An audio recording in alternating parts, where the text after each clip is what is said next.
तो एनसीईआरटी का एग्जाम्पल 2 जिसमें दिया हुआ है कि एंगल बी और एंगल क्यू एक्यूट एंगल है।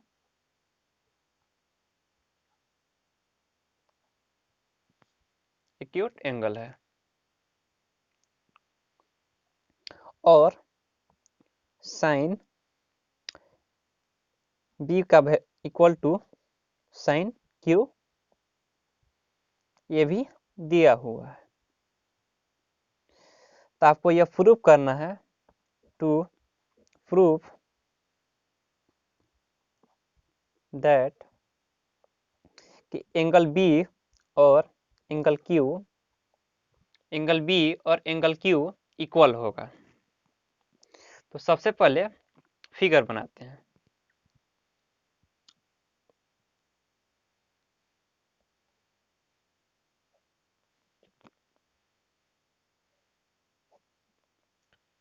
यहाँ पर बी लिख देता हूँ, ए सी पे 90 डिग्री ले लेता हूँ। यहाँ पर ये पी हो गया, ये क्यू हो गया, यहाँ पर आर, यानी कि इस फिगर में 90 डिग्री सी पर है और इस फिगर में 90 डिग्री आर पर है। तो साइन बी बराबर, बी के लिए परपेंडिकुलर साइड कौन है? तो एसी साइड है। एसी बाई हाइपोटेनस, तो बी इसमें हाइपोटेनस कौन है? तो ए बी साइड है। तो साइन बी का value AC by A B आया, तो लिख देता हूं। ऐसे ही साइन क्यू का वैल्यू, परपेंडिकुलर साइड यहाँ पर पी आर है, तो पी आर बाई हाइपोटेनस, यहाँ पर पी क्यू है, तो मैं यहाँ पर P R by P Q लिख देता हूँ।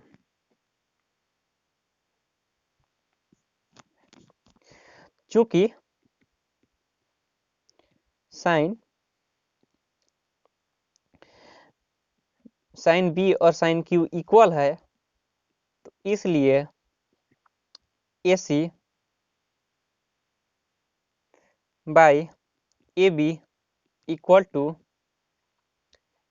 P R by P Q होगा, क्योंकि साइन बी और साइन क्यू इक्वल है। तो यह हुआ, इसको मैं फर्स्ट लिख लेता हूं।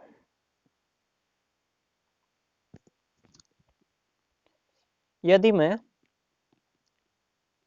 AC, यहाँ देखिए, अगर इन दोनों को क्रॉस मल्टीप्लाई करूं, मतलब AC और PQ को मल्टीप्लाई करके AB और PR को मल्टीप्लाई करूं, दोनों इक्वल होगा।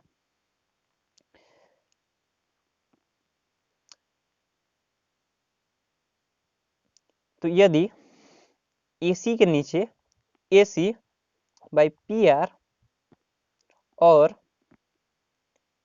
AB बाई PQ लिख देता हूं, किसी को प्रॉब्लम नहीं होना चाहिए, और इसको इक्वल टू के लिख देता हूं। यह इक्वेशन 2 हो गया। चूंकि साइन बी और साइन क्यू का वैल्यू इक्वल था, और साइन बी जो था AC बाई ए बी और साइन क्यू जो था वो PR बाई पी क्यू था।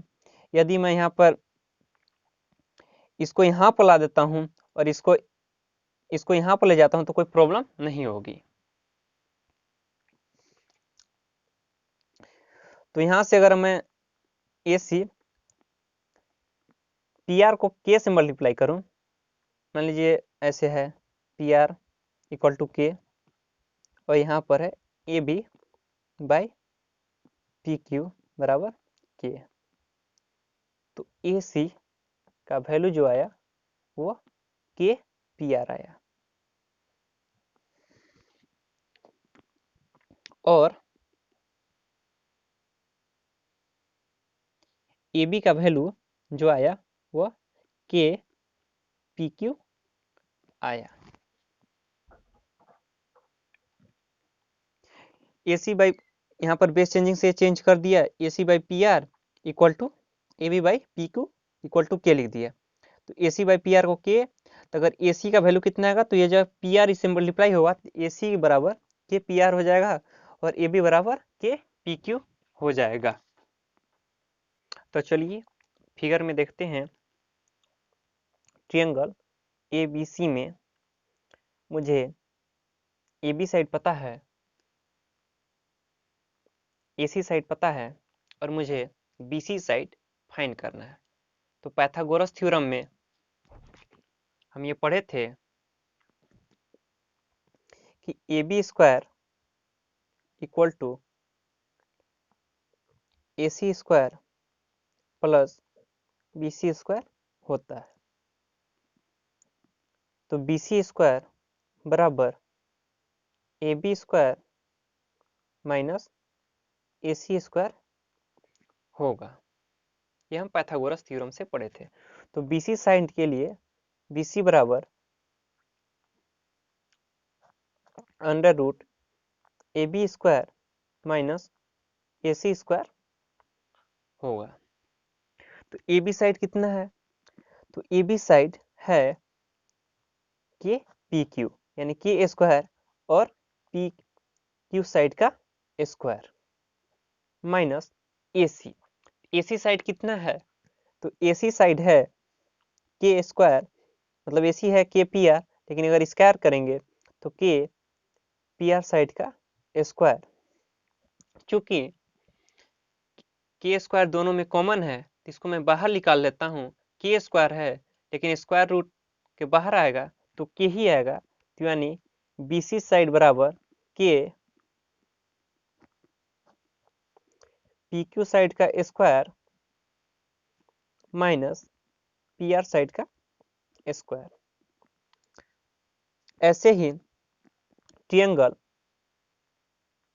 PQR में देखेंगे तो मुझे PQ पता है, PR पता है, QR का वैल्यू कितना होगा PQ और PR के टर्म में। तो QR square plus PR square equal to PQ का स्क्वायर। QR होगा PQ square minus PR square. QR side होगा अंडर रूट PQ का साइड का स्क्वायर माइनस PR साइड का स्क्वायर। यदि BC बाई QR साइड का रेशियो पता किया जाए, BC बाई QR, तो BC का वैल्यू ऊपर से देखेंगे तो आएगा के अंडर रूट PQ साइड का स्क्वायर माइनस PR साइड का स्क्वायर